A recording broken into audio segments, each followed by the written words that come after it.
Oke, Assalamualaikum warahmatullahi wabarakatuh. Gimana kabarnya rekan-rekan mahasiswa? Di sesi pendahuluan ini saya akan memperkenalkan diri saya terlebih dahulu ya. Nama saya Syafaat Ariful Huda, riwayat pendidikan S1 Pendidikan Biologi UHAMKA, S2 Manajemen Pendidikan UNJ, lalu S3 juga Manajemen Pendidikan UNJ.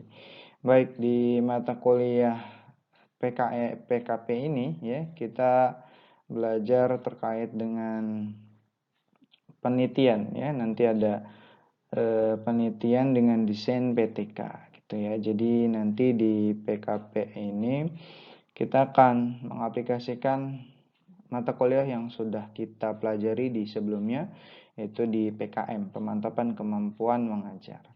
Dan kita di sini nanti diminta untuk research ya, untuk memperbaiki proses pembelajaran sehingga didapatkan atau ada perubahan yang signifikan terkait dengan sebelum penggunaan metode atau pendekatan atau media pembelajaran dan setelah pembelajaran gitu ya. Jadi itu akan menjadi hal yang penting untuk keberhasilan dari suatu pembelajaran di kelas ya, seperti itu. Oke ya, kita lanjut.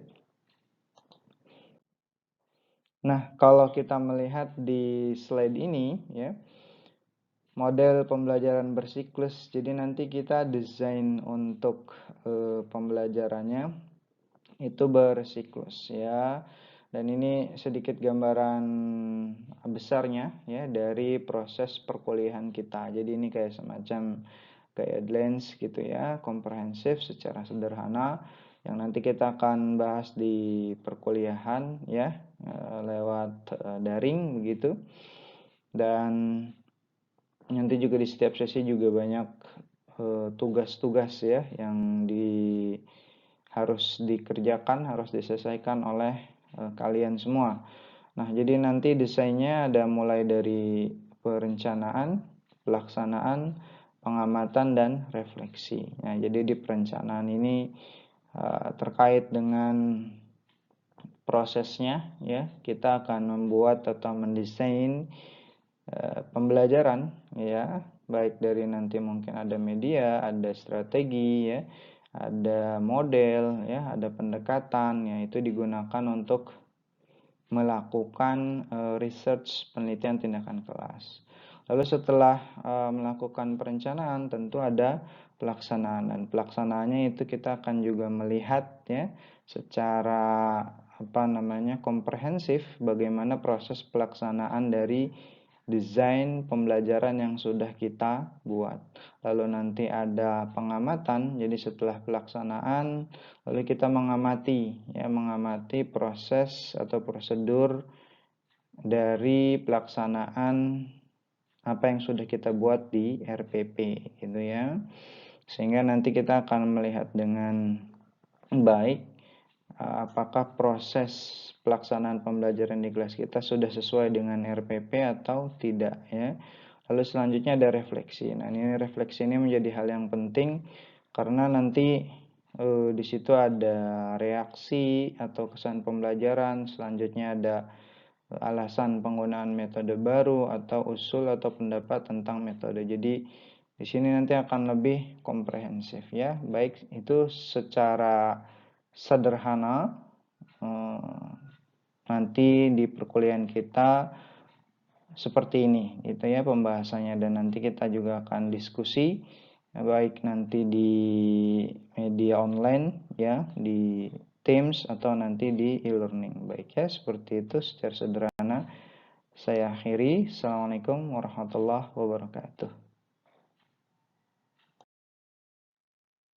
Assalamualaikum warahmatullahi wabarakatuh. Kembali lagi di channel Syafaat Huda. Baik, hari ini kita akan membahas overview atau karakteristik PTK. Jadi kita akan membahas secara garis besar atau gambaran umum karakteristik dari PTK gitu ya. Nah, di sini ada 4 karakteristik PTK, maka Kita akan membahas satu persatu ya. Kita akan membahas dengan sederhana saja. Baik, langsung ya. Yang pertama adalah tindakan perbaikan. Jadi karakteristik PTK itu adalah merupakan tindakan perbaikan. Tindakan itu kan kalau kita ambil secara dasar itu sesuatu yang dilakukan atau apa nih yang harus kita lakukan terkait dengan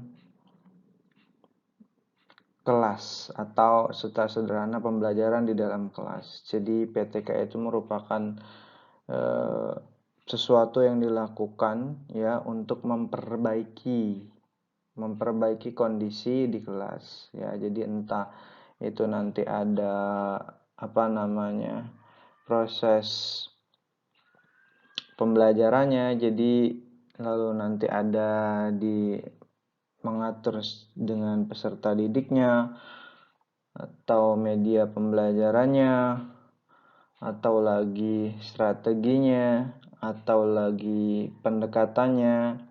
Jadi tindakan-tindakan yang dilakukan ini mengarah ke perbaikan gitu ya, mengarah ke perbaikan dan bisa dilihat atau bisa tergambar itu di RPP, rencana proses pembelajaran ya. Terus sekarang kalau kita dengan kurikulum nasional itu di modul semuanya lengkap ya. Jadi di situ tergambar semua kalau kita akan melakukan perbaikan-perbaikan terkait dengan penelitian tindakan kelas. Jadi memang penelitian tindakan kelas ini seperti itu skupnya ya.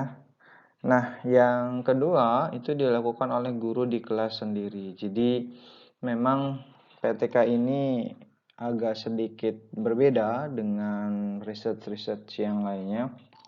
Jadi ini dilakukan oleh guru di kelas sendiri. Jadi ketika guru misalkan mengampu mata pelajaran biologi ya, maka di kelas dialah gitu ya, misalkan ngajar kelas 9, maka di kelas 10 misalkan, maka kelas dia itu dijadikan sebagai research gitu ya, sebagai research di kelas gitu ya, sehingga nanti memang itu akan lebih terlihat pure gitu, terlihat perbedaannya seperti itu. Sehingga memang di dalam prosesnya di dalam proses di kelas itu guru akan lebih memahami dan akan lebih bisa menganalisis proses-proses yang sudah dilakukan oleh guru gitu ya. Karena kan kalau misalkan di kelas lain yang tidak diampu atau tidak diajarkan oleh guru tersebut perlu adaptasi lagi terkait dengan karakteristik siswa ya, lalu sifat-sifat siswa seperti apa. Jadi akan perlu adaptasi yang berbeda lagi. Jadi seperti itu ya. Nah, itu untuk yang kedua. Yang ketiga itu adalah perbaikan kinerja guru.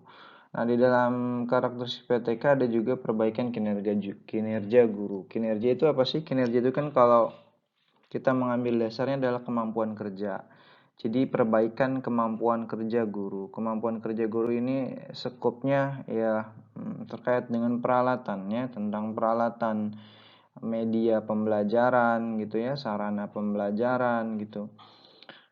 Nah, di PTK itu akan melakukan itu perbaikan atau kemampuan kerja guru. Jadi si guru ini ketika kemampuan kerjanya tidak standar ya, di dalam PTK itu akan menjadi bahasan atau menjadi pokok dalam proses research penelitian. Jadi boleh juga research penelitiannya terkait dengan penelitian mengenai kinerja dari seorang guru gitu. Jadi itu diperbolehkan di dalam proses penelitian atau research tindakan kelas gitu ya, penelitian tindakan kelas.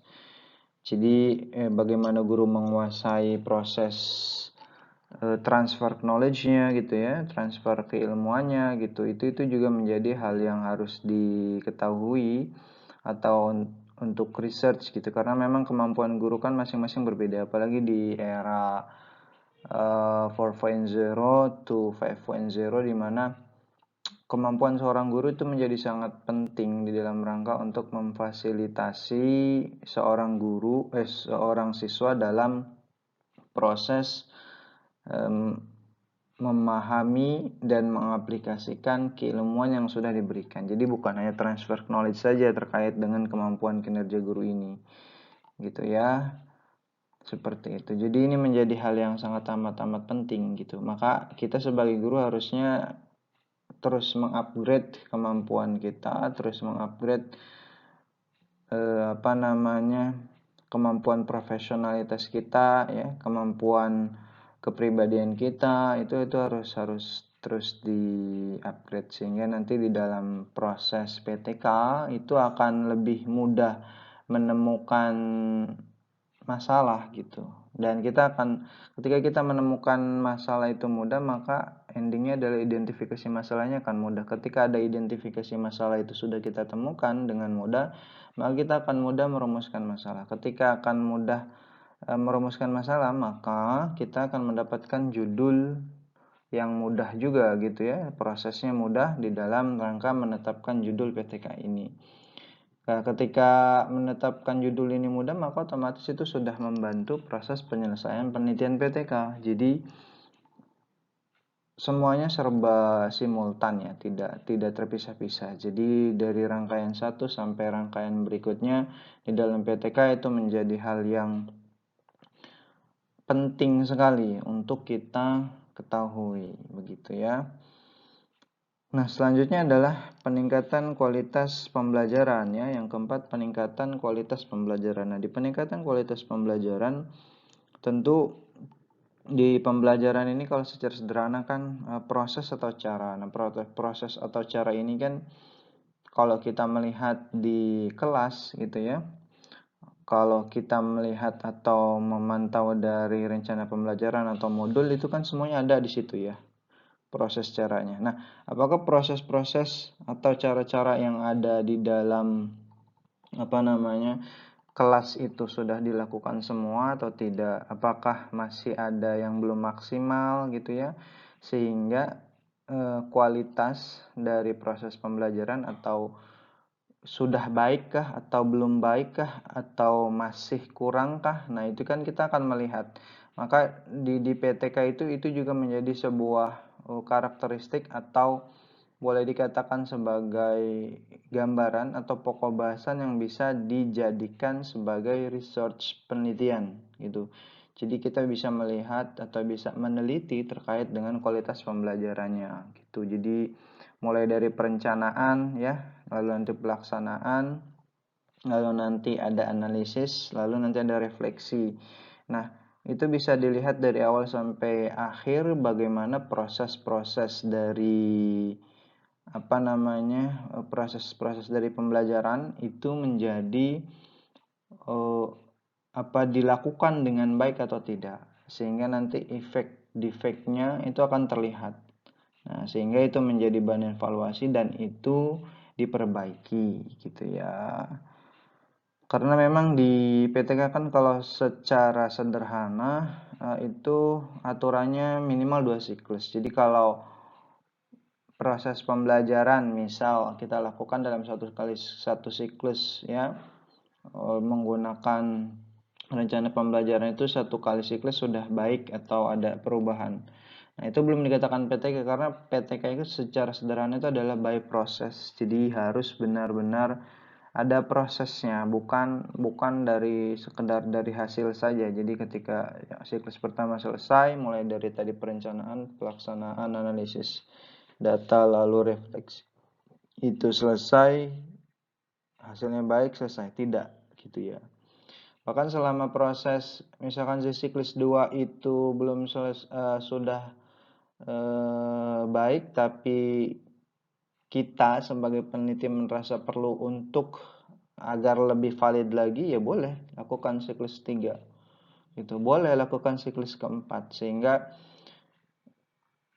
SOP atau batasan standar dari PTK itu adalah 2 kali siklus Ya, seperti itu. Jadi kalau masih 1 kali siklus itu namanya bukan PTK.